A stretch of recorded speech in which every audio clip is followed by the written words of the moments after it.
దేవుని యొక్క పరిశుద్ధ గ్రంథము నుండి న్యాయాధిపతుల గ్రంథము 6వ అధ్యాయము 11వ వచనము నుండి 16వ వచనం వరకు మనం మార్చి చదువుకుందాం. న్యాయాధిపతుల గ్రంథము 6వ అధ్యాయము 11వ వచనము నుండి 16వ వచనం వరకు మనం మార్చి చదువుకుందాం. యెహోవా దూత వచ్చి అబియెజ్రీయుడైన యోవాషునకు కలిగిన ఒప్రాలోని మస్తకి వృక్షము కింద కూర్చుడెను. యోవాషు కుమారుడైన గిద్యోను మిద్యానీయులకు మరుగైండునట్లు గానుగ చాటున గోధుమలను దుళ్ళగొట్టుచుండగా యెహోవా దూత అతనికి కనబడి, పరాక్రమము గల బలాఢ్యుడా, యెహోవా నీకు తోడై ఉన్నాడని అతనితో, గిద్యోను చిత్తము నా ఏలినవాడా, యెహోవా మాకు తోడైండి నీడల ఇదంతయు మాకేలా సంభవించెను? యెహోవా ఐగుప్తులో నుండి మమ్మను రప్పించెనని చెప్పుచూ మా పితరులు మాకు వివరించిన ఆయన అద్భుత కార్యములనియు ఏమాయను? యెహోవా మమ్మను విడిచిపెట్టి మిద్యానీయుల చేతికి మమ్మను అప్పగించెనని అతనితో చెప్పెను. అంతటా యెహోవా అతని తట్టు తిరిగి బలము తెచ్చుకొని వెళ్ళి మిద్యానీయుల చేతిలో నుండి ఇశ్రాయేలీయులను రక్షింపుము, నిన్ను పంపినవాడను నేనే అని. అతడు, చిత్తము నా ఏలినవాడా, దేవుని సహాయము చేత నేను ఇశ్రాయేలీయులను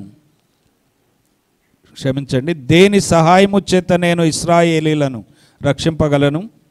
నా కుటుంబము మనసే గోత్రములో ఎన్నిక లేనిదే, నా పితరుల కుటుంబములో నేను కనిష్ఠుడనై ఉన్నానని ఆయనతో చెప్పాను. అందుకు యెహోవా, అయిననేమి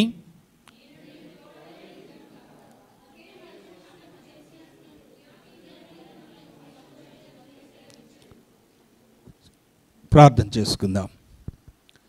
దయగలిగిన తండ్రి, ప్రేమ కలిగిన ప్రభువా, మీ పాదాలకు వందనాలు. మమ్మలను ప్రేమించి మాకు అనుగ్రహించిన ఈ అమూల్యమైన సమయమును బట్టి వందనాలు. ఇంతవరకు మేమందరము ఆత్మతో సత్యముతో ఆరాధించుటకిచ్చిన కృపను బట్టి మీకు వందనాలు. తిరిగి నాయన రెండవ వర్తమానము కొరకై చదవబడిన మీ వాక్య భాగము నుండి మీ దాసుని మీరు మరుగు చేయండి. నీ బిడ్డల కొరకు విరవండి, మీరు మలసండి, మీ స్వరము ఇవ్వండి, మీ ఆత్మాభిషేకముతో నింపండి. నీ బిడ్డలు నీ సన్నిధికి మీ మాట వినటానికి వచ్చారు, మిమ్ములను చూడటానికి వచ్చారు, మీ శరీర రక్తంలో పాలు పొందటానికి వచ్చారు, మీ దీవెన పొందటానికి, మీ నుండి స్వస్థత పొందటానికి, మీ కృపకై వచ్చిన ఈ బిడ్డలను మీరు జ్ఞాపకము చేసుకొని మీ దాసుని బలపరచి నీ బిడ్డలకు ఆశీర్వాదకరంగా, అనేకులకు దీవెనకరంగా మీరు చేయమని యేసయ్య నామములో అడిగి వేడుకొనుచున్నాము తండ్రి, ఆమేన్. ప్రభునందు ప్రియమైనటువంటి దేవుని సంగమా, బైబిల్లో ఈ గిద్యోను యొక్క ఈ న్యాయాధిపతిని గురించి ఒక అద్భుతమైనటువంటి అధ్యాయాలు 3 జీవగ్రంథములో దేవుడు కేటాయించాడు. ఈ గిద్యోను చాలా చాలా చాలా ప్రాముఖ్యమైనటువంటి వాడు. ఈ గిద్యోను గురించి ఈ 3 అధ్యాయాల్లో వ్రాయబడినటువంటి సందర్భం మనము జ్ఞాపకము చేసుకుంటే, ధ్యానము చేసుకుంటే, నేటి సంఘాలకు లేక క్రైస్తవ సమాజానికి, లోకములో ప్రభువు నెరగినటువంటి వారికి సువార్త అందచేయటానికి ఈ ప్రపంచమంతా వ్యాపించి ఉన్నటువంటి ఒక గిద్యోన్ సంస్థ అనేటువంటిది కూడా ఈ గిద్యోను పేరుతో ఉన్నటువంటి విషయం మీ అందరికీ తెలుసు. కొద్దిమందికైనా మీకు ఇవ్వబడినటువంటి లేక ఎవరి దగ్గరైనా చూసినటువంటి ఇంగ్లీష్ న్యూ టెస్ట్మెంట్లు కానీ లేకుంటే ఫుల్ బైబిల్ కానీ ఉన్నదంటే అవన్నీ కూడా గిద్యోను సంస్థ నుంచి మరి దేవుని యొక్క భక్తులు వారి యొక్క కష్టార్జితము నుంచి తీసుకొని వచ్చినటువంటి అనేకమైనటువంటి బైబిళ్ళు ఉన్నాయి. హాస్పిటల్లో వారు పెడతారు, కాలేజీలలో ఉంటాయి, గవర్నమెంట్ ఆఫీసుల్లో ఉంటాయి. రకరకాలుగా ఈ గిద్యోన్ లేక గిడియోన్ బైబిల్స్ మనం చూస్తూ ఉంటాం. ఈ గిద్యోను చాలా ప్రాముఖ్యమైనటువంటి వ్యక్తి. బైబిల్లో ఈ గిద్యోను గారి గురించి మనము ధ్యానము చేస్తే మన జీవితానికి, మన ఆత్మీయ జీవితానికి అనేక విధాలుగా ఆశీర్వాదకరంగా ఉంటా ఉన్నది. ఈ గిద్యోను ఉన్నటువంటి ఈ కాలాన్ని చూస్తే మరి అదెంతో ఇశ్రాయేలీలకు కఠినమైనటువంటి లేక మిథ్యానీయుల చేతికి అప్పగింపబడినటువంటి భయంకరమైనటువంటి దినాల్లో ఈ గిద్యోను మనం చూస్తూ ఉన్నాం. ఈ ఇశ్రాయేలీలు దేవునికి 6వ వచనంలో నేను చదువుతున్నాను చూడండి. 6వ అధ్యాయము 1వ వచనం. ఇశ్రాయేలీలు యెహోవా దృష్టికి దోషులైనందున, ఇశ్రాయేలీలు యెహోవా దృష్టికి దోషులైనందున. మనం మొన్న చూసాం యోనా గ్రంథములో నుండి ఆ నినివే పట్టణపు వారి యొక్క పాపము దేవుని దృష్టికి ఎలా ఉన్నదట? ఘోరంగా ఉన్నదట. ఇక్కడ కూడా వీరు కూడా యెహోవా దృష్టికి ఎలా ఉన్నారట? దోషులుగా ఉన్నారు. మన దృష్టికి, మన ఆలోచనకి మనము సరిగానే ఉంటాం. ఒకని ఎదుట వాని నడతలన్నీ ఎలా ఉంటాయట? సరిగానే ఉంటాయట. వాడి మార్గాలన్నీ సరిగానే ఉంటాయి. తుదకు వాని మార్గం ఎక్కడ తీసుకొని వెళ్ళొద్దో తెలుసండి? నాశనానికి, నరకానికి తీసుకొని వెళ్ళొద్ది. మన దృష్టికి మనము దేవునికి ఎదుట, ఆయన దృష్టికి ఏ రీతిగా ఉన్నామో ఎప్పుడు కూడా ఏం చేయాలంటే బేరీజు వేసుకోవాలి. మన దృష్టి, దేవుని దృష్టి. ఎందుకంటే ఆయన దృష్టి లోకమంతా ఏం చేస్తున్నది? ఎప్పుడు కూడా తిరుగుతానే ఉన్నది. మనం ఎక్కడికి వెళ్ళినా కూడా ఆయన ఉన్నాడు. దానిని మనం జ్ఞాపకం చేసుకోవాలి. అలా చూసినటువంటి దేవుడు ఈ ఇశ్రాయేలీలను చూసినప్పుడట వారు యెహోవా దృష్టికి ఏమైపోయారంటండి? దోషులైపోయారట. తప్పు చేసిన వాళ్ళు అయిపోయారు. యెహోవా దృష్టికి వారు పరిశుద్ధులుగా అగపడలే. దేవుడు వారిని ఐగుప్తులో నుంచి తీసుకొని వచ్చాడు. వారిని యెహోషువ కాలములో ఒక జయము లేక ఒక విజయముతో అనేక దేశాలు, అనేక మంది రాజులను జయించేటువంటి గొప్ప ఆశీర్వాదాలతో వారు నింపబడ్డారు ఇశ్రాయేలీలు. అలాంటి ప్రజలు ఏమైపోయారంటే ఎప్పుడైతే న్యాయాధిపతుల కాలం వచ్చిందో ఆ రోజుల్లో ఆ ప్రజలు దేవుని ఎరుగనటువంటి తరము వచ్చిన తరువాత, దేవుడు తెలియని ప్రజలు వచ్చిన తరువాత, దేవుడు చేసిన అద్భుతాలు మరిచిపోయేటువంటి ప్రజలు వచ్చిన తరువాత ఈ ప్రజలు ఏమైపోయారంటే దేవుని దృష్టికి దోషులుగా అగపడ్డారు. దేవుడు ఎప్పుడు కూడా పాపిని ప్రేమిస్తాడు, పాపాన్ని ఆయన శిక్షిస్తాడు. మన దేవుడు ఎలాంటి వాడంటే ఎంత ఘోర పాపి అయినా పశ్చాత్తాపడితే ఆయన ఏం చేస్తాడంటే ప్రేమించి తన రొమ్మున ఆనించుకుంటాడు. ఎవరైతే పాపాలు వదిలిపెట్టరో వారిని ఆయన ఎప్పుడు కూడా ఏం చేస్తాడంటే శిక్షించే దేవుడుగానే ఉంటాడు. కానీ పాపాన్ని తన వెంట ఉంచుకున్న వారిని ఆయన ఎప్పుడు కూడా క్షమించాడు. పాపాన్ని విడిచి బయటికి వస్తే ఆయన ప్రేమించే దేవుడుగా ఉంటాడు. ఈ యెహోషువ కాలమంతా కూడా వారికి ఏమి జరిగిందంటే విజయాలు వచ్చాయి. యెహోషువ కాలమంతా కూడా వారు జయ జీవితము జీవిస్తూ వచ్చారు.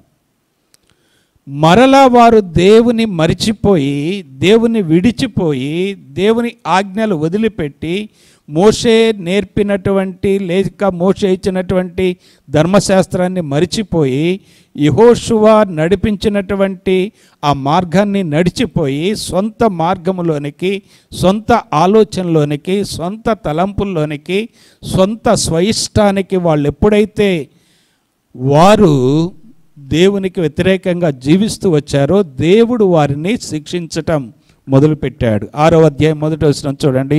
ఇశ్రాయేలీయులు యెహోవా దృష్టికి దోషులైనందున యెహోవా 7 ఏండ్లు వారిని మిద్యానీయులకు అప్పగించాడు. ఇది బహుభయంకరమైనటువంటి లేక వారికి చాలా కష్టమైనటువంటి సంవత్సరాలు.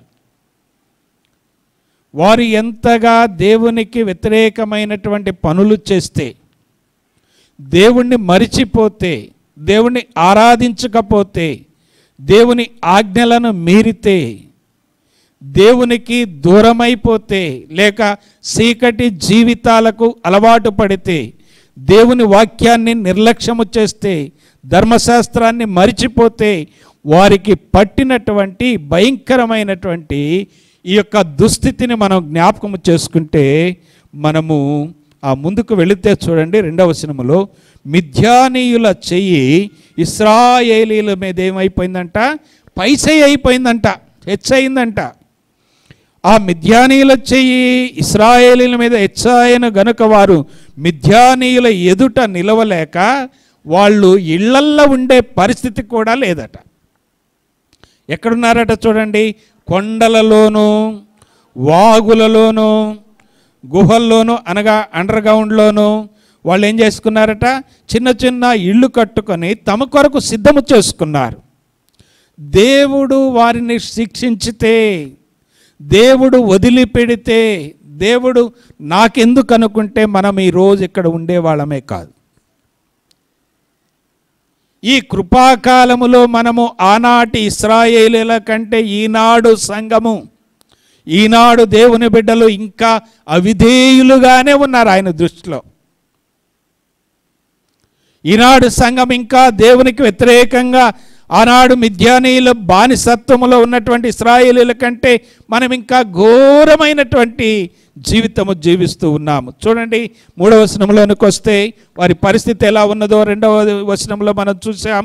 3వ వచనంలో కూడా చూస్తే, ఇశ్రాయేలీయులు విత్తనములు విత్తిన తర్వాత మిద్యానీయులను అమాలేకీయులను తూర్పు నుండి వారును తమ పశువులను గుడారములను తీసుకొని మిడతల దండంత విస్తారముగా వారి మీదకి దండెత్తి వచ్చేటువంటి వారి ఇశ్రాయేలీయుల మీదకి. ఇక్కడ చూస్తే మిద్యానీయులు, అమాలేకీయులు లేక దేవునికి వ్యతిరేకమైనటువంటి ప్రజలందరినీ కలుపుకొని వాళ్ళు వచ్చి ఇశ్రాయేలీయుల మీద దండెత్తి వచ్చేటువంటి వారుగా మనం చూస్తూ ఉన్నాం. ఆ తర్వాత 4వ వచనంలో చూడండి, వారి ఎదుట దిగి గాజాకు పోవునంత దూరము భూమి పంటను పాడు చేసేవాళ్ళు. భూమి పంటను వాళ్ళు ఏం చేశారంటే పాడు చేసేవాళ్ళు. పంట మాత్రమే కాకుండా ఇంకా చూడండి, గొర్రెను కానీ, ఎద్దును కానీ, గాడిదను కానీ, వీరికి జీవన సాధనమైనది ఏది లేకుండా చేసేవాళ్ళట. అంత మాత్రమే కాకుండా వాళ్ళందరూ వారి ఒంటెలు లెక్క లేకుండా వారు వచ్చి వీరి మీద దాడి చేసేవాళ్ళు, వీరి పంటను దోసుకొని పోయేవాళ్ళని ఇక్కడ మనం జ్ఞాపకం చేసుకుంటూ ఉన్నాం. దేవుని బిడ్డలమైనటువంటి మనం, పరిశుద్ధాత్మ దేవుడు మనకి జ్ఞాపకం చేస్తూ ఉన్నాడు.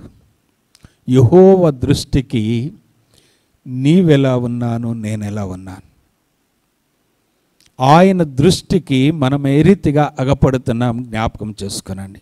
ఆయన దృష్టికి అగపడనందున, దోషులైనందున వారిని ఏం చేశాడు చెప్పండి? ఎన్ని సంవత్సరాలు? 7 సంవత్సరాలు మిద్యానీయులకు అప్పజెప్పితే వారు పంట పండించుకుంటే పంట చేతికి వచ్చేటప్పుడు ఏం చేసేవాళ్ళట? ఈ మిద్యానీయులు అమాలేకీయులు వచ్చి వీరి యొక్క పంటను దోసుకొని పోయారు. పంట మాత్రమే కాదు, ఇంకేం చేసేవాళ్ళు చెప్పండి? వారికి ఉన్నటువంటి జీవనాధారమైనటువంటి పాడి పశువులు కానివ్వండి, లేక ఇంకా ఏదైనా కానివ్వండి, వారికి ఏదన్నా వ్యాపారము కిరాయిలు దోలుకోవాలంటే గాడిదలు కానివ్వండి, ఇంకా ఏదైనా కానివ్వండి, వాళ్ళ జీవన సంబంధమైన ప్రతి దానిని కూడా వాళ్ళు ఏం చేశారట? దోసుకొని పోతూ ఉన్నారు. ఇది ఎంత భయంకరంగా ఉంటుందో చూడండి. మీరు ఎవరైనా గమనించండి. మీరు ఎవరైనా, అందరూ ఊర్ల నుంచి వచ్చినటువంటి వారే ఉన్నాము కనుక, మీరు పంటంతా వేసిన తర్వాత రేపో మాపో పంట చేతికి వస్తుంది అనంగా ఆ రాత్రికి రాత్రి ఎవరో వచ్చి ఆ పంటంతా తీసుకొని పోతే ఎలా ఉంటుందో ఒక్కసారి ఊహించండి. కన్నీరు తప్ప ఏమి రాదు కదా. రైతు ఏం చేస్తాడట, 6 కాలము కష్టపడి కన్నీరు కార్చి పంట పండితే నోటికి వచ్చే వరకు ఏమైపోయిందంట, శత్రువు వచ్చి దోసుకొని పోతే ఎలా ఉంటుంది చెప్పండి. ఎంత ఏడుపు వస్తుంది. ఎంత కష్టపడ్డాడు, ఎన్నిసార్లు పాములని తేళ్ళని లేకుంటే భయంకరమైనటువంటి మరణకరమైనటువంటి వాటన్నిటిని తప్పించుకొని బతికి ఈ జానడ పొట్ట కొరకు, ఈ కుటుంబం కొరకు, ఈ బిడ్డల కొరకు, ఈ తల్లిదండ్రుల కొరకు ఎంతగా చెమటోడ్చి పండిస్తే ఏమైపోతుందంట, శత్రువు వచ్చి దూసుకొని పోతున్నాడు. ఆ పరిస్థితి ఈనాడు మనందరికీ కలుగుద్ది.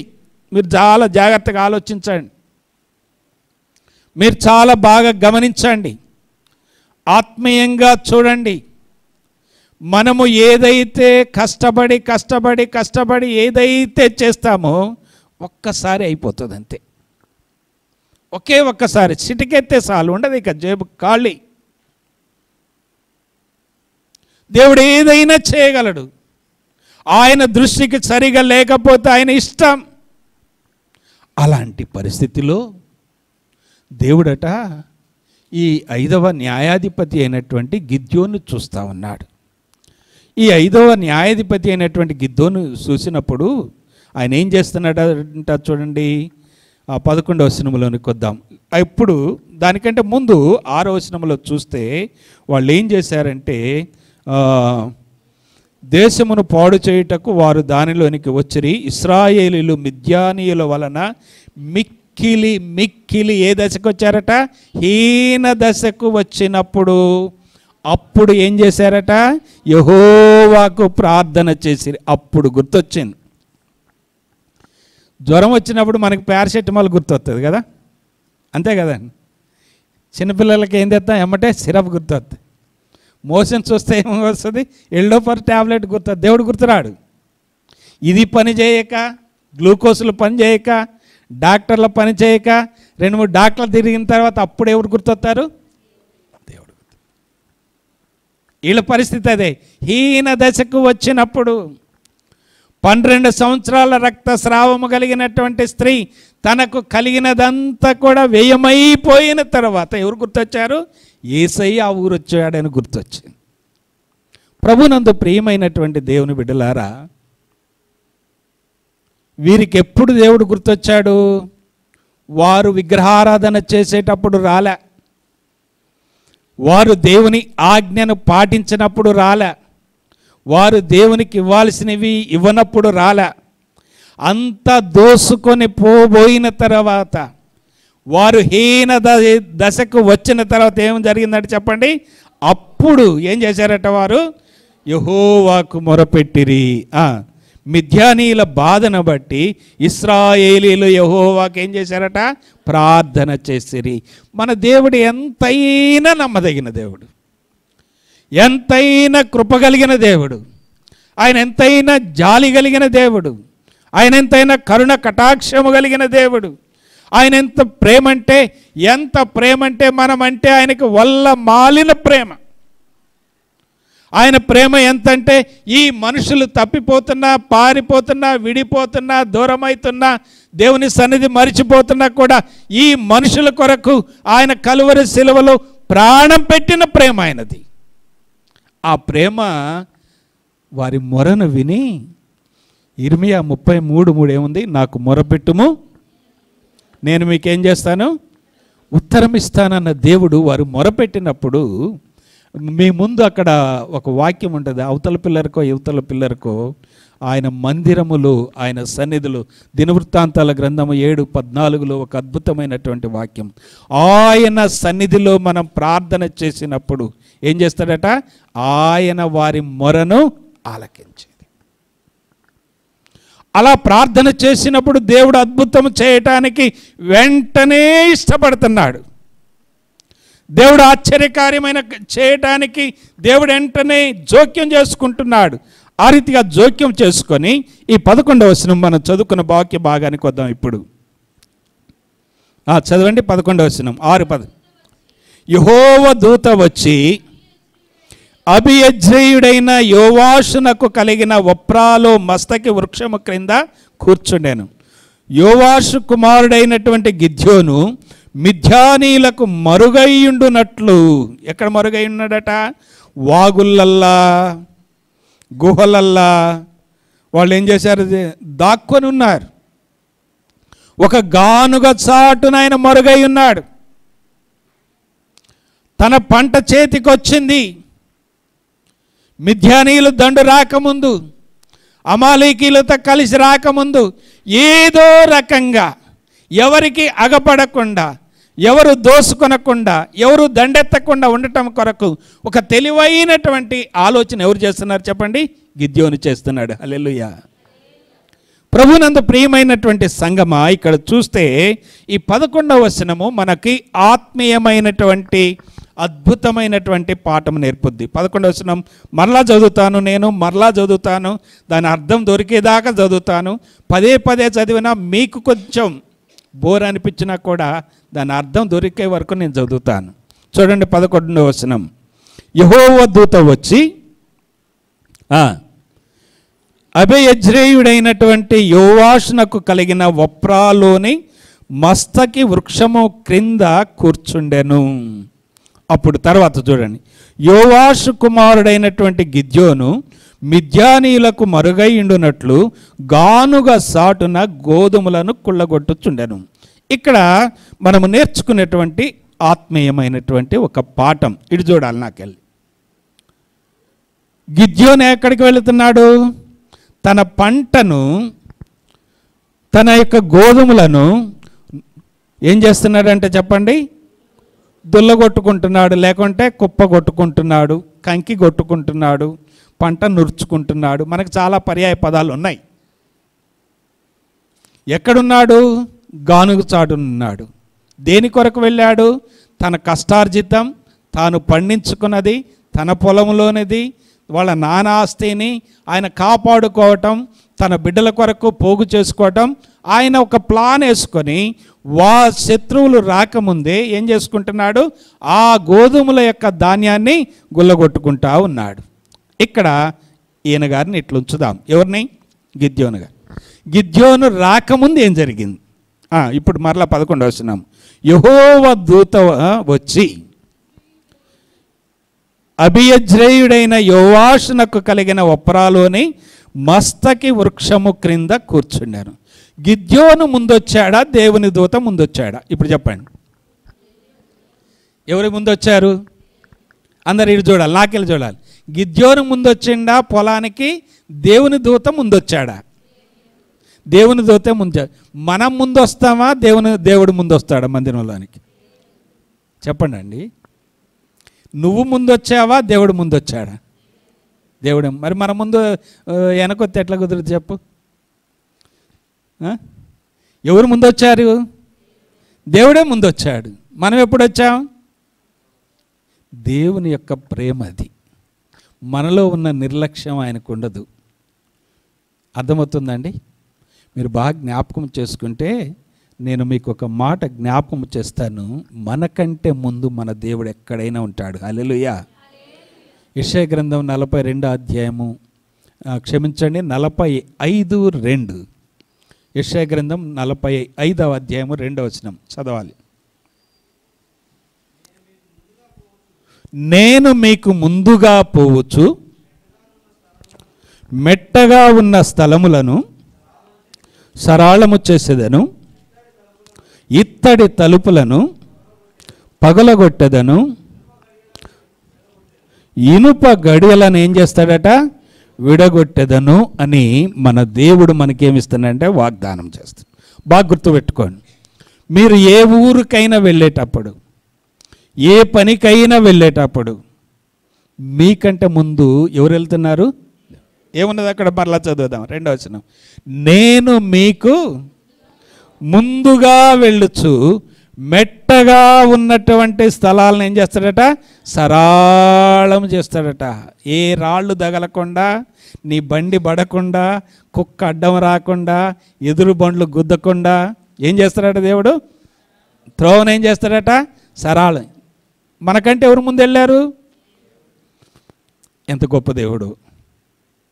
మన దేవుడు మన ఎడల ఉన్నటువంటి ఆయన ప్రేమను ఒక్కసారి జ్ఞాపకం చేసుకున్నాను. మీకు ఒక విషయం చెప్తాను. ఒక ఆయనంట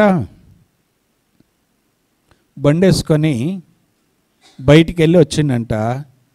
నాకెళ్ళి చూడాలి. బండేసుకొని తిరిగి వచ్చిందంట. ఇంటికి వచ్చి బండి స్టాండ్ వేసింది కదా అని వదిలిపెట్టిండంట. కానీ ఏమేయలేదు, స్టాండ్. బండి ఆడబడ్డది, కాలు మీద కాలు ఇరిగింది అంతే. దేవుడు లేకపోతే అదే జరుగుద్ది. అంతా తిరిగి రావచ్చు, కొంచెంలోనైనా పోతుంది.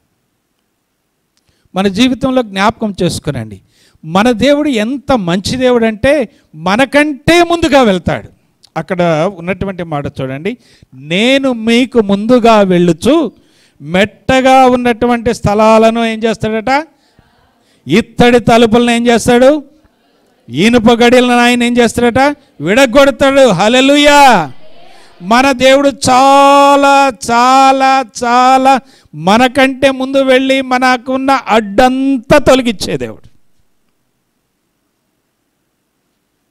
ఎలా ముందుకెళ్తాడో నేను మీకు ఒక విషయం జ్ఞాపకం చేస్తా, జాగ్రత్తగానండి.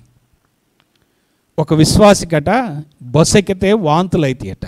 ఏమైతే తెలుసు కదండి, వాంతులు అవుతాయట. ఎప్పుడు బస్సు ఎక్కినా ఆమె ముందుగా ఏం చేసుకుంటే చెప్పండి, బ్యాగులో ఏం వేసుకుంటుంది, నిమ్మకాయ వేసుకుంటుంది. ఒకరోజట టైం అయిందంట. టైం అయ్యాలకి దొబా వెళ్ళిపోతుంది.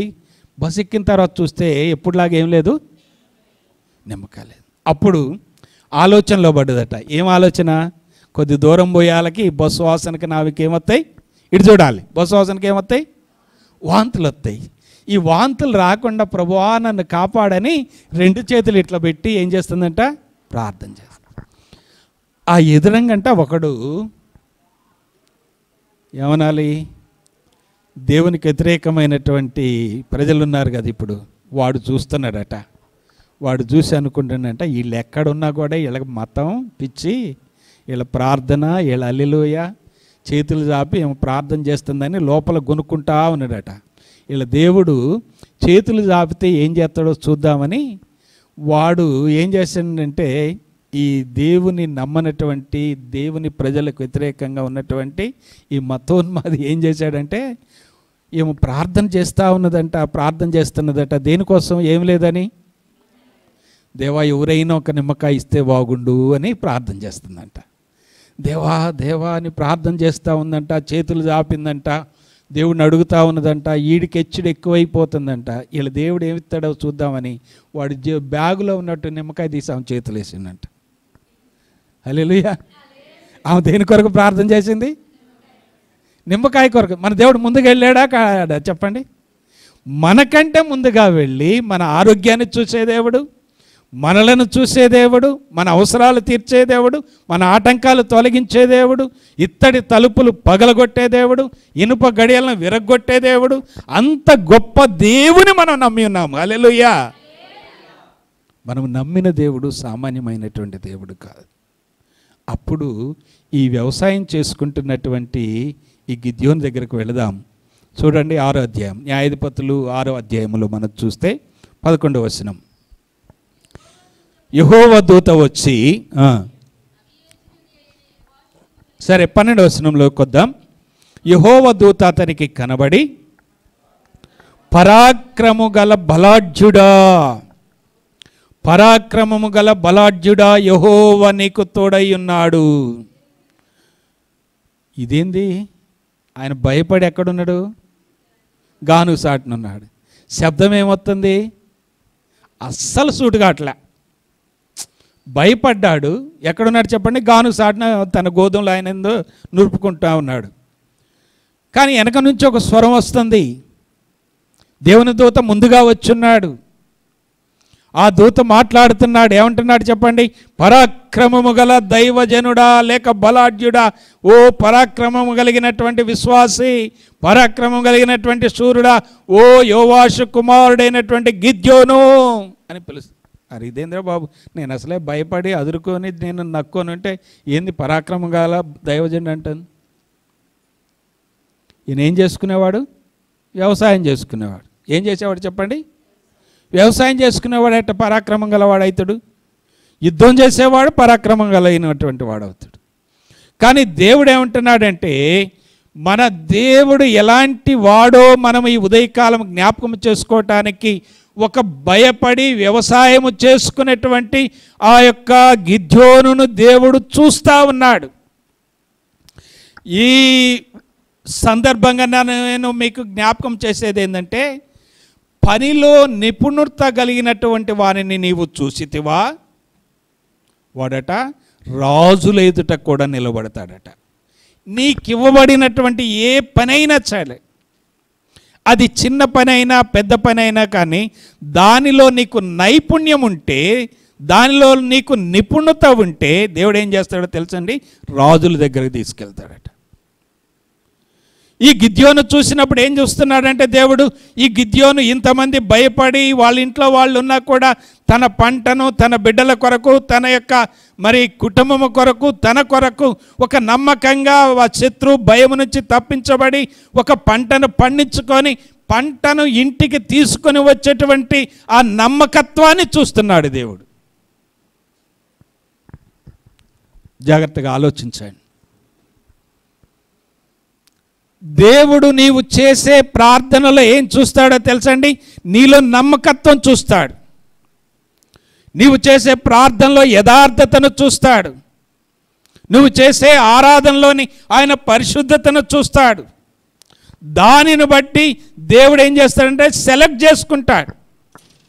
ఆయన ఎన్నుకుంటాడు. ఏ రీతిగా ఎన్నుకుంటాడంటే ఇక్కడ చూడండి ఏమని వ్రాయబడ్డదో 12వ వచనంలోని, పరాక్రమము కలిగినటువంటి బలాఢ్యుడు. చాలా విచిత్రంగా ఉన్నది. భయపడ్డటువంటి వాడిని దేవుడు ఏమని పిలుస్తున్నాడంటే పరాక్రమము కలిగినటువంటి బలాఢ్యుడు. బలం ఉంటే ఎదురంగా ధైర్యంగా నిలబడి ఏం చేయాలా? తన గోధుమలు తాను నల్లగొట్టుకోవాలి. కానీ ఏం చేస్తున్నాడు? దాక్కున్నాడు. దాక్కున్న అయినా కూడా తన మనసును దేవుడు చూస్తాడు. దావీదును గురించి వ్రాయబడినటువంటి విషయం ఏంటంటే, మనుషులు పైరూపమును లక్ష్య పెట్టుదురు కానీ యెహోవా ఏమి లక్ష్య పెడతాడట? హృదయాన్నే లక్ష్య పెడతాడు. ఆయన ఎప్పుడు మనం వేసుకున్న డ్రెస్ చూడడు, మనం వేసుకున్నటువంటి పరిస్థితులు చూడడు, మనం ఉన్నటువంటి స్థలం చూడు, మనలో ఉన్నటువంటి హృదయాన్నే చూస్తాడు. ఇక్కడ జ్ఞాపకం చేసుకుంటే నేను మీకు జ్ఞాపకం చేసేటువంటి మాట ఏంటంటే, దేవుడు మనకంటే ముందుగా మనం వెళ్ళే స్థలంలో ఉంటాడు. మీ అందరికీ బాగా గుర్తు రావాలి, సుకార్ అనేటువంటి బావి కాడ, యాకోబు బావి కాడ ఊరిలో, సుకార్ అనే ఊరిలో, యోహాను సువార్త 4వ అధ్యాయము 6వ వచనం చూడండి. అక్కడ 4:6, యోహాను సువార్త 4:6.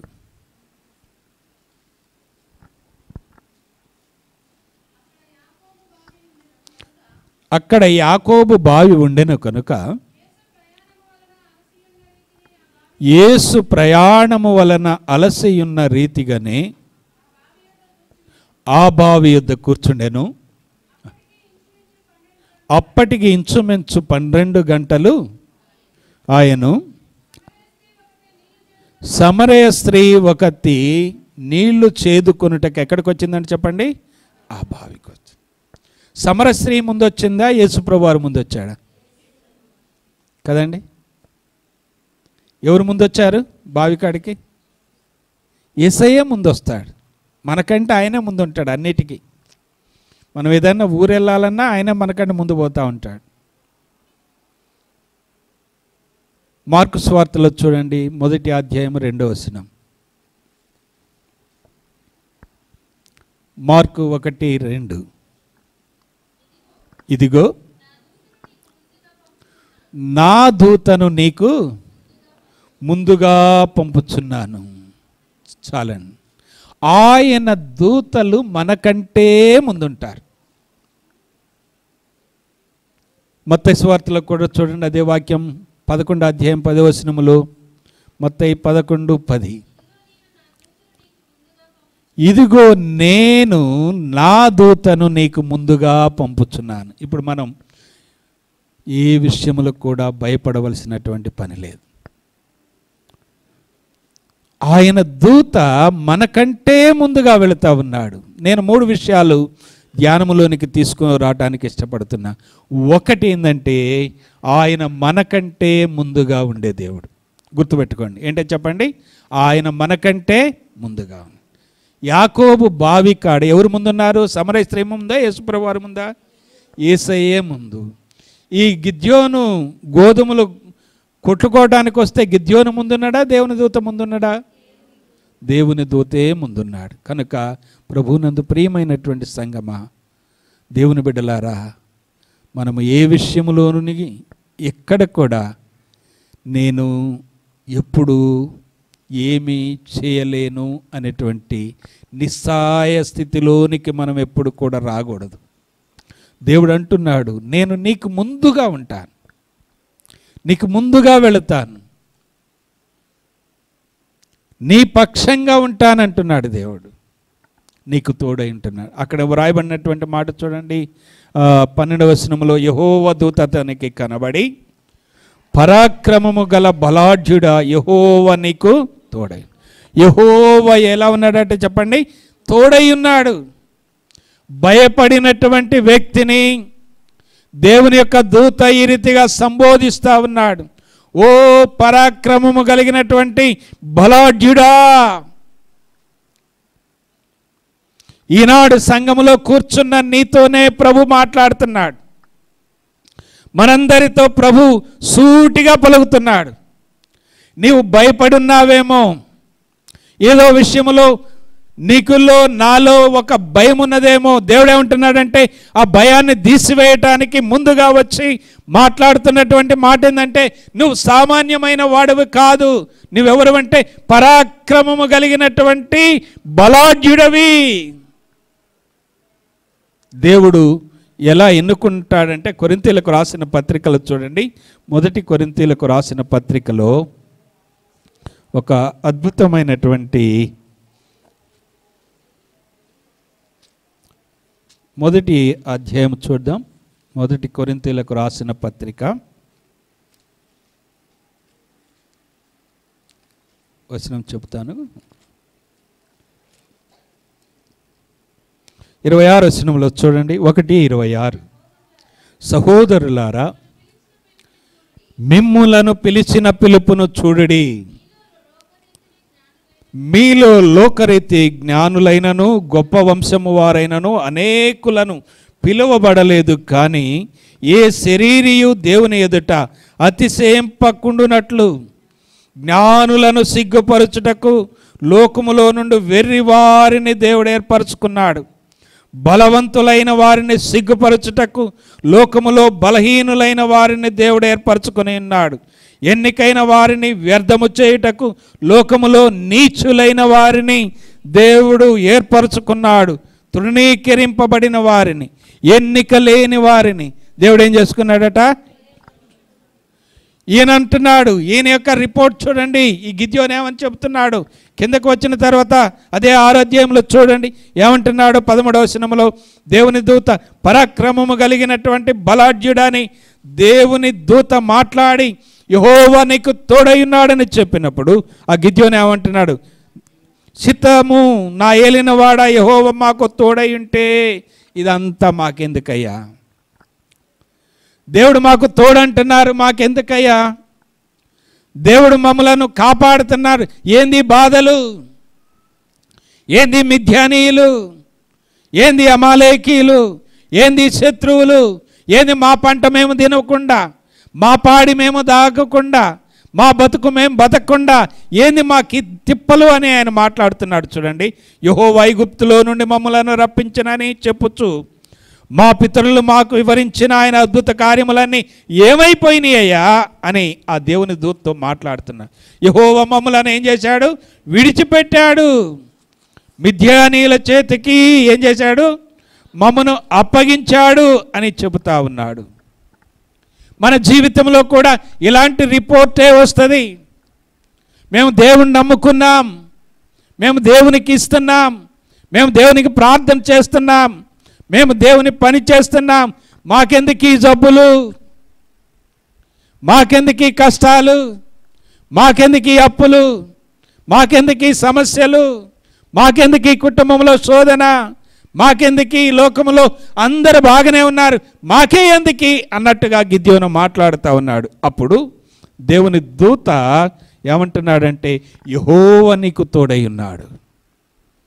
ఈ గిద్యోను విషయంలో మనం చూస్తే అంతకు ముందున్నటువంటి న్యాయాధిపతుల కంటే, ఆ తర్వాత న్యాయాధిపతుల కంటే ఒక విచిత్రమైనటువంటి మనిషిగా మనం చూస్తూ ఉన్నాం. అన్నీ గుడ్డిగా నమ్మడు, అన్నీ ఓకే అనడు, అన్నీ సరే అనడు, అన్నీ ఓకే అనేటువంటి స్వభావం ఆయనకు లేదు. ఆయనకు అన్నీ కూడా పరీక్షించాలి, అది అవునో కాదో రిజల్ట్ తెలుసుకోవాలి. ఇలాంటి స్వభావం కలిగినటువంటి ఈ గిద్యోనుని దేవుడు పిలిచి, ఓ వ్యవసాయం చేసుకునే గిద్యోను, ఓ దాక్కున్న గిద్యోను, ఓ పారిపోవాలని చూస్తున్న గిద్యోను, ఓ శత్రువులకు భయపడినటువంటి గిద్యోను, నీవు పరాక్రమం కలిగినటువంటి బలాఢ్యుడవుగా నేను నిన్ను చేస్తానని దేవుడు అంటూ ఉన్నాడు. మన జీవితంలో కూడా ప్రభు అదే మాట్లాడతా. లోకములో దేనికి పనికి రాని వారిని, ఎన్నిక లేని వారిని దేవుడు ఏం చేసుకున్నాడు? ఎన్నుకున్నాడు. కొరింథీ పత్రికలో మనం అదే చూసాం. ప్రభు నిన్నతోనే అదే మాట్లాడుతున్నాడు. నా ఇంటిలో నాకు ఏం వండలేదు అనుకో, మా కుటుంబంలో నన్ను ఎవరు కూడా ప్రోత్సహించేవారు లేరు అనుకో, మాకెవరి అండలేదు, లేకుంటే బలము లేదు, ఆర్థిక ఇబ్బందులు వెంటాడుతున్నాయని అనుకో. ఆ గిద్యోనును బలపరిచిన దేవుడే ఈరోజు మందిరంలో కూర్చున్న మనందరితో అనుచున్నటువంటి మాట ఏంటంటే, నిన్నే పరాక్రమము కలిగినటువంటి ఒక బలమైనటువంటి దేవుని బిడ్డగా చేస్తానంటున్నాడు. హల్లెలూయా. దేవుడు నీతో మాట్లాడుతున్నాడు. అక్కడ ఇవ్వబడినటువంటి వాగ్దానం ఏంటంటే, దేవుడు ఎలా ఉన్నాడట? యెహోవా నీకు తోడయ్యను. మన దేవుడు ఎప్పుడు కూడా తోడై ఉండే దేవుడు. మొదటిగా మనం ఏం జ్ఞాపకం చేసుకున్నామంటే, మనకంటే ముందుగా మన దేవుడు ఉంటాడు. రెండవది, మనం వెళ్ళే మార్గములో, మనం చేసే పనిలో, మనం వెళుతున్నటువంటి ప్రతి పరిస్థితిలో ఆయన మనకి ఎలా ఉంటాడట? తోడుగా ఉండే దేవుడు. మనందరికీ తెలుసు కదండి. యెషయా గ్రంథం 7:14 ఏముంది? 7:14 అందరికీ తెలిసిన వాక్య భాగం. చూడండి ఒకసారి. కన్యక గర్భవతి అయి కుమారుని కనును. చదవండి.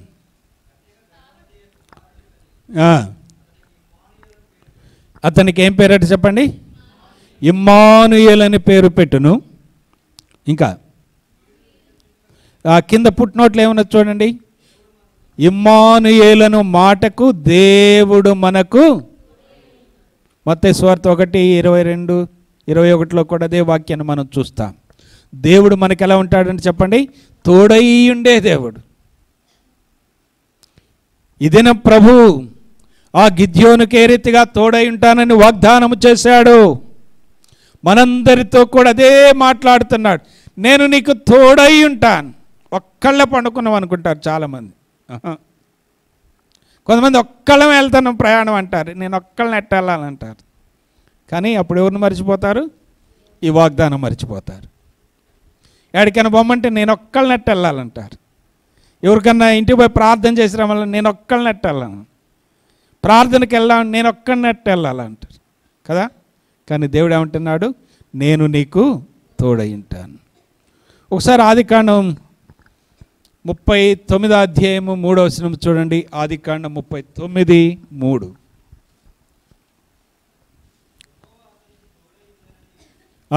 యోసేపును గురించి వ్రాయబడినటువంటి వాక్య భాగం ఇది.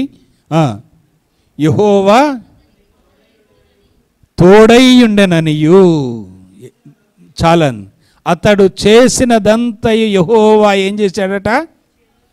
అన్ని విషయాల్లో సఫలతను అనుగ్రహిస్తూ వచ్చాడు. పోతీఫరు ఇంటిని ఆశీర్వదించాడు, ఫరో ఇంటిని ఆశీర్వదించాడు యెహోవా తోడైయుండి. ఐగుప్తు దేశాన్ని ఆశీర్వదించాడు. 3 సార్లు వ్రాయబడి ఉంటుంది చూడండి. 21 కూడా అదే అధ్యాయంలో 39:21. యెహోవా యోసేపునకు ఎలా ఉన్నాడట? తోడై ఉన్న దేవుడు. యోసేపుకు ఏ దేవుడు అయితే తోడుగా ఉన్నాడో ఈ దినం మందిరములో ఉన్న మనకి కూడా ఆ దేవుడు ఏమున్నాడు? తోడై ఉన్నాడు. హల్లెలూయా. ఆ చివరి వచనం కూడా చూడండి, 23.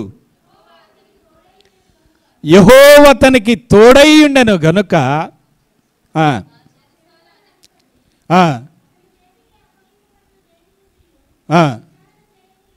అబ్బబ్బా, ఎంత నమ్మకము!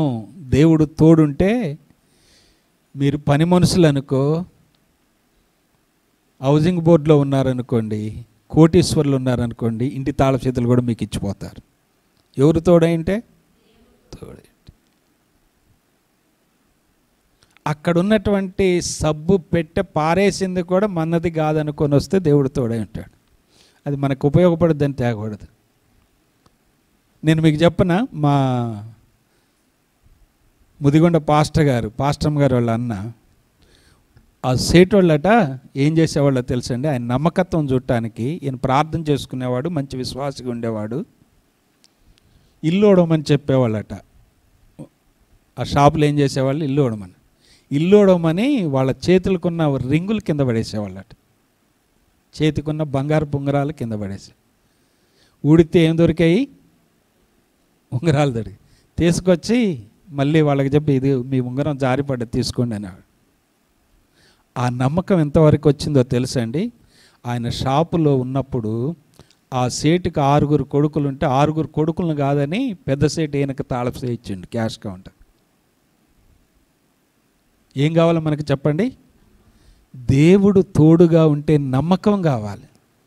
యేసయ్య అంటాడు, ఈ కొంచెములో నమ్మకముగా ఉన్న మిమ్మల్ని ఏం చేస్తాను? గొప్ప వాటి మీద నమ్మకంగా చేస్తాను. యెహోవా మనకు తోడై ఉన్నాడు. దేవుని బిడ్డలమైన మనం చూడాలి. అదేవిధంగా యాకోబు విషయంలో కూడా చూడండి, యాకోబు ఈ రీతిగా ప్రార్థన చేస్తాడు. 28వ అధ్యాయంలో చూడండి, 28, 20, 21 కలిసి ఉంటాయి. ఆదికాండం 28వ అధ్యాయము 20, 21. అప్పుడు యాకోబు, నేను తిరిగి నా తండ్రి ఇంటికి క్షేమముగా వచ్చునట్లు దేవుడు నాకు తోడయ్యుండి నేను వెళ్ళుచున్న ఈ మార్గములో, ఇక ఆ తర్వాత బేరం పెడతాడు. అంత బేరమే. నువ్వు నాకు తోడయ్యుండి నాకు కట్టుకోవడానికి బట్టలు ఇచ్చి నాకు డబ్బులు ఇస్తే వాటన్నిటిలో నీకు దశం భాగం ఇస్తాయి. ఏమి ఇవ్వకపోతే ఇయ్యడు, ఇస్తే ఇత్తనంటాడు ఈయన గారు. ఈయన ఒక పెద్ద బేరగాడు యాకోబు. ఇక్కడ మనం జ్ఞాపకం చేసుకునేటువంటి వాక్యం ఏంటంటే, యాకోబుకు దేవుడు ఎలా ఉన్నాడు చెప్పండి? తోడై ఉన్నాడు. ఒక్కడే. మన బైబిల్ స్టడీ ఆదికాండం అంతా మరి బాబు చెప్పినప్పుడు మీరు అందరు విన్నారు. ఆ నోట్స్లు ఉంచారో ఏం చేశారో మీకే తెలవాలి. ఎంత దూరం ఉన్నదో, ఎంత విషయాలన్నీ మీరు విన్నారు. ఎక్కువగా దేవుడు ఎలా ఉంటాడని చెప్పండి? తోడుగా. కాబట్టి మనం ఏం చేయాలి? విశ్వాసులమైన మనం ఎప్పుడు కూడా నేనొక్కడినే అని ఎప్పుడు కూడా ఏమనుకోవద్దు. ఆ మాటే రావద్దు. మనతో పాటు ఎవరు వస్తారు? యేసయ్య వస్తారు. గుర్తుపెట్టుకోండి. మూడవది కూడా నేను మీకు జ్ఞాపకం చేస్తాను. ఇదే అధ్యాయములో దేవుడు తోడై ఉంటానని వాగ్దానం. మనకంటే ముందుగా ఉన్న దేవుడు, మనకు తోడై ఉన్న దేవుడు. మూడవది ఆయన ఏం చేస్తాడంటే, ఇదే అధ్యాయంలో దేవుడు అద్భుతమైనటువంటి మరొక విషయాన్ని నేను మీకు జ్ఞాపకం చేస్తాను. 22, 23 చదువుదాం. 6వ అధ్యాయము 22, 23. గిద్యోను ఆయన యెహోవా దూత అని తెలుసుకొని, ఆహాహా నా ఏలినవాడా యెహోవా, ఇందుకే కదా నేను ముఖాముఖిగా యెహోవా దూతను చూసి తిననెను. హల్లెలూయా. భయపడిన గిద్యోను ధైర్యం తెచ్చుకుంటున్నాడు. దేవుడు తోడై ఉన్నాడని చెప్పినటువంటి ఆ వాగ్దానాన్ని నమ్మాడు. దేవుడు లేకుంటే యెహోవా దూత పెట్టినటువంటి ఆ గిద్యోను చెప్పినటువంటి మాటలకు యెహోవా దూత అక్కడనే ఉండి ఆయన తెచ్చిన వాటన్నిటినీ స్వీకరించి ఆయనకు ఒక సూచన ఇచ్చాడు. నేను ఆ విషయంలోనికి రావటం లేదు. ఆ తర్వాత ముందుకు వెళదాం. 23వ వచనములో అప్పుడు యెహోవా నీకు సమాధానము, భయపడకము. మూడో మాట ఏంటి చెప్పండి? మనకేమేంటి? సమాధానము. ప్రభునందు ప్రియమైనటువంటి సంగమా, దేవుని బిడ్డ విశ్వాసి, ప్రభువు నీకు ఉదయకాలము సమాధానం ఇవ్వటానికి ఇష్టపడుతున్నాడు. మనకి సమాధానము కావాలంటే ఏం చేయాలో తెలుసా? ఆ తర్వాత చదువునా 24వ వచనం. అక్కడ గిద్యోను యెహోవా నామమున బలిపీఠమును కట్టి దానికి యెహోవా సమాధానకర్తయను పేరు పెట్టాను. నేటి వరకు అది అబియజ్రీయుల ఒప్రాలో ఉంటా ఉన్నది. ఇక్కడ మనం మూడవదిగా పరిశుద్ధాత్మ దేవుడు బలపరచడానికి దేవుడు మనకేమిస్తున్నాడు చెప్పండి? సమాధానం ఇస్తున్నాడు. మొదటిది ఏంటి చెప్పండి? ఆయన మనకంటే ముందుగా వెళ్ళేవాడు, మనకంటే ముందుగా అక్కడ ఉండే దేవుడు. రెండవది ఏంటి చెప్పండి? ఆయన మనకు తోడై ఉండే దేవుడు. మూడవది ఏంటంటే ఆయన మనకేమిచ్చే దేవుడు? సమాధానం ఇచ్చే దేవుడు. జ్ఞాపకం చేసుకోనండి, మన దేవుని యొక్క పేరేంటి? 9:6 యెషయా గ్రంథంలో ఏమున్నది? ఆశ్చర్యకరుడు. బైబిల్ తీయాల్సిందే ఇక, తీయండి ఇక. 9:6 త్వరగా. 9వ అధ్యాయము 6 యెషయా గ్రంథం. మళ్ళీ ఎక్కడో దేవులాడమాకండి. యెషయా గ్రంథం 9:6. ఏలయనగా మనకు శిశువు పుట్టెను, మనకు కుమారుడు అనుగ్రహింపబడెను, ఆయన భుజముల మీద రాజ్యభారముండును, ఆశ్చర్యకరుడు, ఆలోచనకర్త, బలవంతుడైన దేవుడు, నిత్యుడగు తండ్రి. మన దేవుని పేరేం పేరు చెప్పండి ఇప్పుడు? సమాధానానికి ఆయన ఎవరంటే చెప్పండి? కర్త. ఆయన సమాధానకర్త. ఆ సమాధానకర్త మాట్లాడి, ఓ పంట లేదని, పంట దోపిడీ అవుతుందని, ప్రజలందరూ నష్టపోతున్నారని, ఇశ్రాయేలీలందరూ దుఃఖపడుతున్నారని అసమాధానంగా ఉన్నావేమో ఓ గిద్యోను, నేను నీకు వాగ్దానం చేస్తున్నాను, నీకు తోడై ఉంటాను అనే వాగ్దానం. రెండవదిగా ఏమంటున్నాడంటే నీకు సమాధానం ఇస్తున్నాను, నీ ప్రజల పక్షంగా నువ్వు నిలబడు, నువ్వు పరాక్రమము కలిగినటువంటి బలాఢ్యుడవి, నేను నీకు సమాధానం ఇస్తున్నాను అంటున్నాడు. ఆ ప్రభు సమాధానము లేని వారికి ఏమిచ్చే దేవుడు చెప్పండి? సమాధానం ఇస్తుంది. కొంతమందికి పైకి చాలా బాగుంటారు, లోపల ఏమేమి బాంబులు బేలుతుంటాయో తెలియదు. పైకంతా ఎట్లా ఉంటారు చెప్పండి? చాలా మంచిగా ఉంటారు, లోపల ఉన్నటువంటి బాధ ఎవరికి చెప్పుకోలేరు. ఎవరి బాధ వాళ్ళదే, రకరకాల బాధలు. దానివల్ల ఏం పోతుంది? సమాధానం పోతుంది. కానీ దేవుడు ఏమంటున్నాడంటే నేను నీకు సమాధానం ఇచ్చే దేవుడు. దేవుని యొక్క వాక్యంలో చూడండి, ఎఫెసీ 2:16 చూడండి, యెషయా గ్రంథం 9:6 ఆయన ఎవరంట? సమాధానకర్త. ఎఫెసీ 2:16.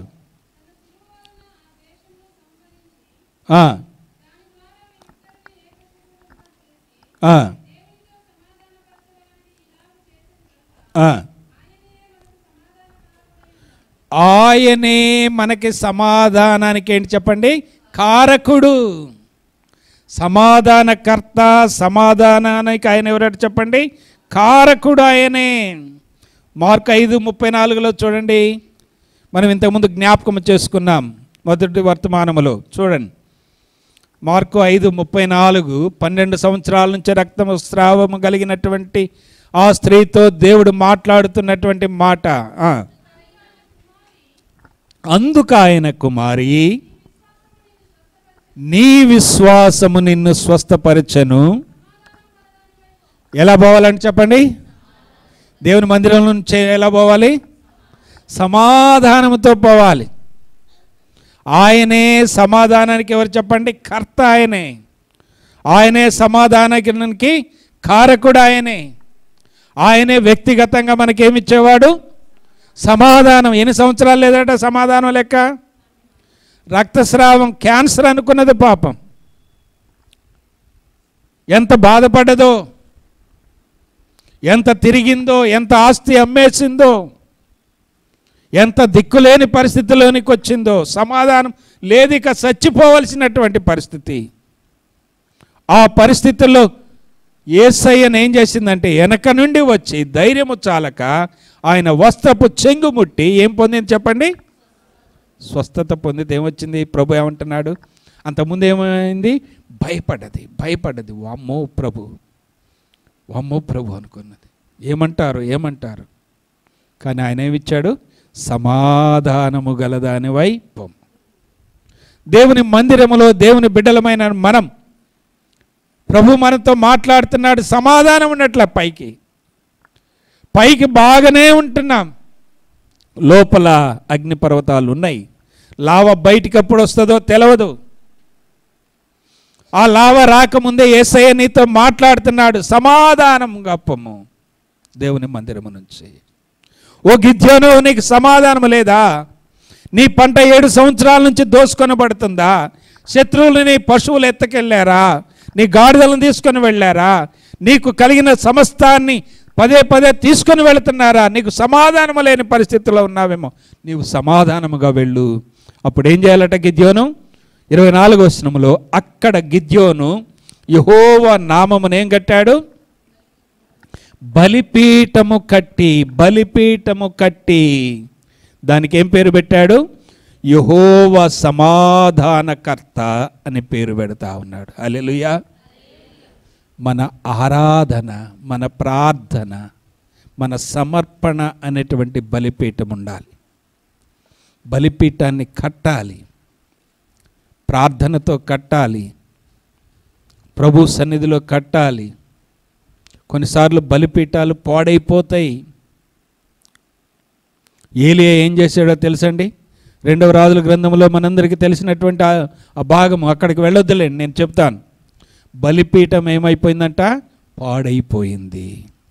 12 రాళ్ళు పేర్చాడు, 12 గోత్రాలకు సంబంధించినటువంటివి. పాడైపోయిన బలిపీఠాన్ని కట్టి, కందకము త్రవ్వి, కట్టెలు పేర్చి, మాంసము పెట్టి, కట్టెలు మునిగే వరకు నీళ్లు పోసి ప్రార్థన చేస్తే ఏమొచ్చిందంట? పరలోకము నుంచి, దేవుని సన్నిధి నుంచి ఆ నీళ్లను, కట్టెలను, అగ్నిని అన్నీ కూడా దహించి వేసింది. ఎప్పుడు చెప్పండి? పడిపోయినటువంటి బలిపీఠం. దేవుని సన్నిధికి రాక ఎన్ని వారాలు, ఎన్ని శుక్రవారాలు, ఎన్ని మంగళవారాలు. బలిపీఠం సరిగా ఉందా? పడిపోయిందా? ప్లాస్టింగ్ పోయిందేమో, రంగు పోయిందేమో. మీ బలిపీఠం సరిగా ఉందా? బలిపీఠం ఎలా ఉన్నది? సమాధానం ఎలా వస్తుంది? ఏం చేయాలంటే చెప్పండి? బలిపీఠమును కట్టి. ఏం పేరు పెట్టాడు? సమాధానకర్త అని పేరు పెడతా ఉన్నాడు. చివరిగా ఒక్క వాక్యం నేను మీకు జ్ఞాపకం చేసి ముగిస్తాను. రోమా 5:10 చదువుదాం. ఈ వాక్యం చదువుకొని మనం ముగించుకుందాం. రోమీలకు రాసిన పత్రిక 5వ అధ్యాయము 10-11 వచనాలు.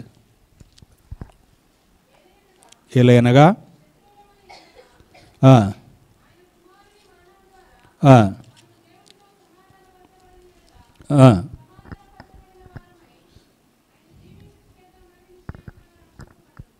ఈ 10వ వచనంలో మరలా నేను చదువుతున్నాను, చూడండి.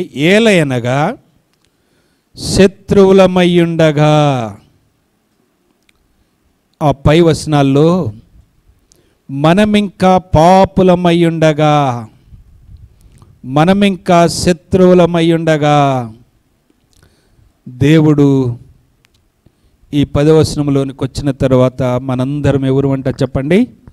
సాతానును అనుసరించి, సాతానుతో ఏకీభవించి, సాతానుతో మనమందరము కూడా ఓకే చెప్పేసి, ప్రార్థనలో ఎగ్గొట్టి, ఆరాధనను ఎగ్గొట్టి, సహవాసాన్ని ఎగ్గొట్టి ఏం చేస్తున్నాం చెప్పండి? అక్కడ సమాధానం కోల్పోతూ ఉన్నాం. ఇక్కడ చూసినట్లయితే చూడండి, ఏలైనగా శత్రువులమై ఉండగా ఆయన కుమారుని మరణము ద్వారా మనము దేవునితో ఇప్పుడు ఏం కలిగిందంట, సమాధానపరచబడిన ఎడల సమాధానపరచబడిన వారమై ఆయన జీవించుట చేత మరి నిశ్చయముగా రక్షింపబడుదుము. 11వ వచనం, అంతేకాదు మన ప్రభు అయిన యేసు క్రీస్తు ద్వారా మనము దేవుని యందు ఏం చేస్తున్నాము, అతిశయపడుచున్నాము. ఆయన ద్వారానే ఇప్పుడు మనందరికీ ఏం కలిగిందంటండి, ఏ స్థితిలో ఉన్నాము, సమాధాన స్థితి పొంది ఉన్నాము. హల్లెలూయా! ఎంత గొప్ప ఆత్మీయమైనటువంటి అర్థం.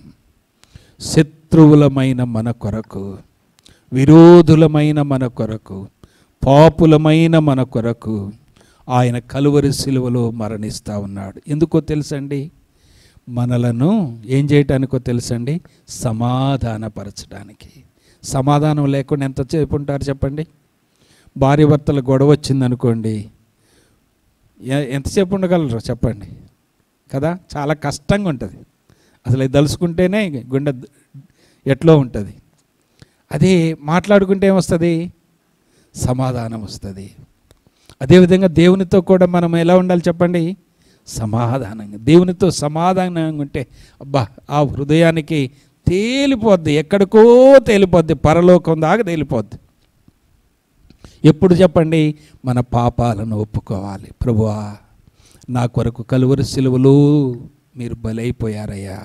అక్కడ వ్రాయబడినటువంటి మాట అదే కదండి. ఏమన్నదో, మనము శత్రువులమై ఉండగా ఆయన తన కుమారుని మరణము ద్వారా దేవునితో ఏం చేశాడట, దేవునితో సమాధానం. ఈ సమాధానం కొరకు ప్రభువారు ఏం చేశాడో తెలుసండి, దేవుని చెయ్యి పట్టుకున్నాడు, నీ చెయ్యి పట్టుకొని మధ్యవర్తిగా కలువరి సిలువలో వ్రేలాడబడ్డాడు. ఆ వ్రేలాడబడిన ప్రభు మనందరికీ ఏమిస్తున్నాడో తెలుసండి, సమాధానం ఇస్తూ ఉన్నాడు. ఆ సమాధానం మనం కలిగి ఉండాలి. ఆ సమాధానం కలిగి ఉండాలంటే ఈ బలలో పాలు పొందాలి. ఈ బలలో పాలు పొందే మన జీవితంలో సమాధానంతో పాలు పొందాలి, అశాంతితో కాదు. మన హృదయంలో ఏదో భారముతో కాదు. ప్రభు నాకు తోడుగా ఉన్నాడు, ప్రభు నాకు బలం ఇచ్చాడు, ప్రభు నాకు ధైర్యం ఇచ్చాడు, ప్రభు నన్ను పరాక్రమము కలిగిన బలాఢ్యుడు అన్నాడు, నేను నీకు తోడై ఉంటానన్నాడు, నాకంటే ముందుగా వెళ్ళాడు, నాతో వచ్చాడు, నాతో ఉన్నాడు.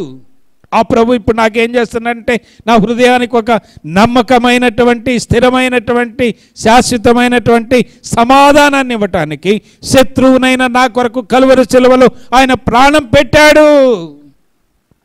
ఆయన ప్రాణం పెట్టడం ద్వారా ఆ ప్రభు ఏం చేశాడంటే, ఆ కుమారుడైనటువంటి ప్రభు తండ్రితో మనకి సమాధానపరిచాడు.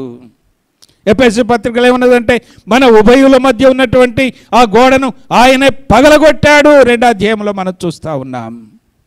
దేవుని బిడ్డలమైన మనం ఏం జ్ఞాపకం చేసుకోవాలంటే, మనము బల్లలో పాలు పొందేటప్పుడు సమాధానముతో పాలు పొందాలి. ఆ సమాధానం ఎవరి ద్వారా కలిగింది చెప్పండి, ప్రభు అయినటువంటి యేసుక్రీస్తు వారు ఆయన మరణము ద్వారా కలిగింది, ఆయన శిలువ ద్వారా కలిగింది, ఆయన రక్తము ద్వారా కలిగింది, ఆయన గాయాల ద్వారా కలిగింది, ఆయన ముళ్ళ కిరీటం పెట్టబడడం ద్వారా కలిగింది. నీ కొరకై ఆఖరి రక్త బొట్టు వరకు కార్చటము ద్వారా ఈ సమాధాన స్థితి వచ్చింది. బలలో పాలు పొందేటప్పుడు ఆ కలువరి సిలువలో ఆ గాయాలన్నీ జ్ఞాపకము చేసుకోవాలి. ఆ నల్లగొట్టబడిన ప్రభువుని జ్ఞాపకము చేసుకోవాలి. సమాధానముతో మనం పాలు పొందాలి. గిద్యోను బలిపీఠం కట్టి ఏం పేరు పెట్టాడండి, సమాధానము.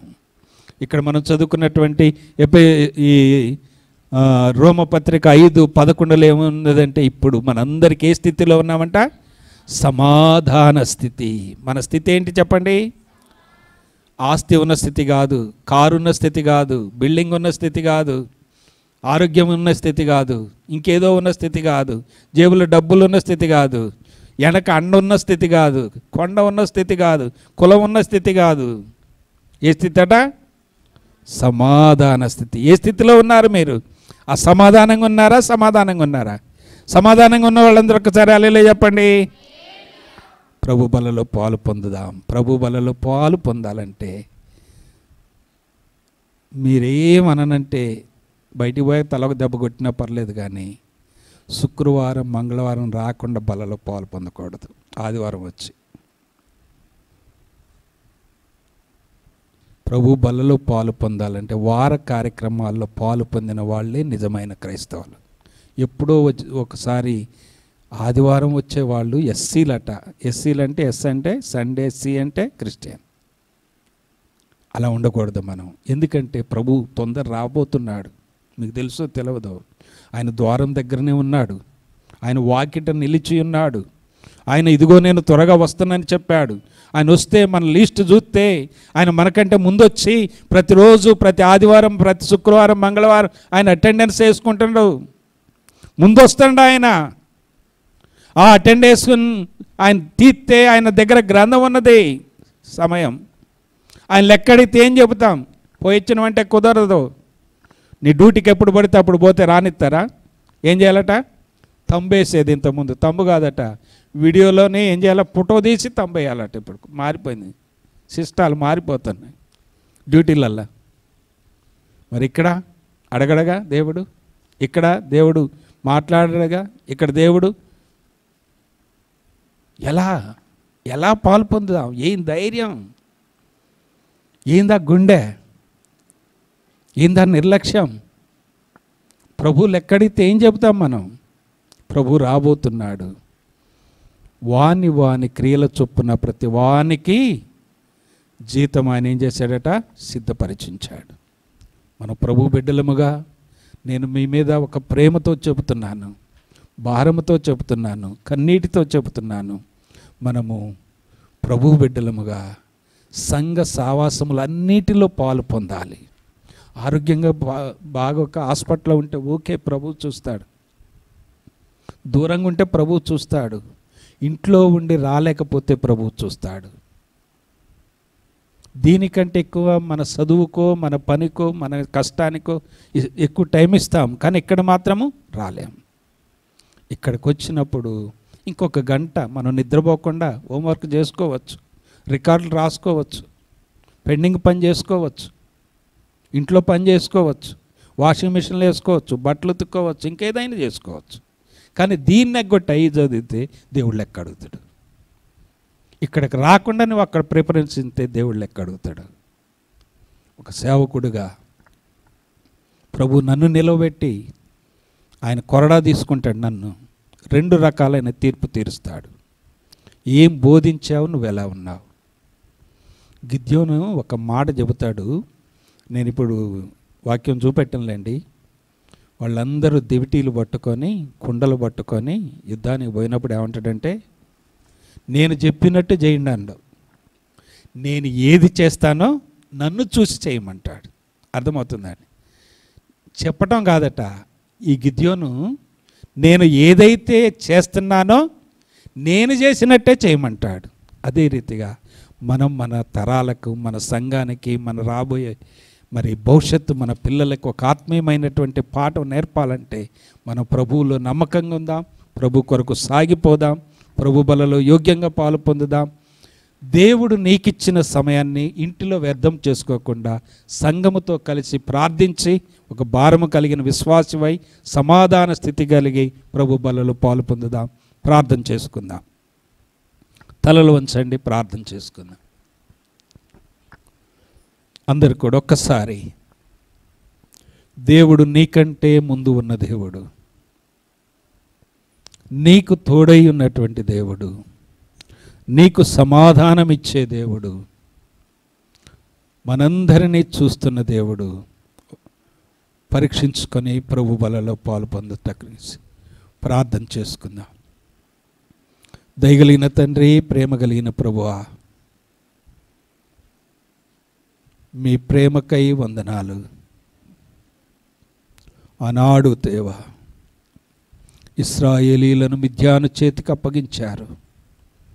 ఈ కృపాకాలములో మేము వారికంటే భయంకరంగా జీవించినప్పటికీ మమ్ములను శత్రువుకు అప్పజెప్పకుండా మీ దయగలిగిన హస్తాల్లో భద్రపరుస్తున్నందుకే మీకు వందనాలు. గిద్యోనుతో మాట్లాడిన దేవుడవు, మాతో కూడా మీరు మాట్లాడుతున్నందుకే మీకు వందనాలు చెల్లిస్తూ ఉన్నాం. మీ వాక్యం విన్నారు, మేమందరం కలిసి ధ్యానం చేశాం. మా అందరి హృదయములు ఫలింపచేయండి. మేము సమాధాన స్థితి కలిగి మా కొరకై కలువరి శిలువలో మరణించినటువంటి ప్రభు మరణాన్ని జ్ఞాపకం చేసుకొని మీ యొక్క శరీర రక్తంలో పాలు పొంది మేము ఆశీర్వదించబడుటకు నీ కృప దయచేయమని ప్రభువైన యేసుక్రీస్తు నామములో ప్రార్థన చేస్తున్నాము తండ్రి. ఆమేన్.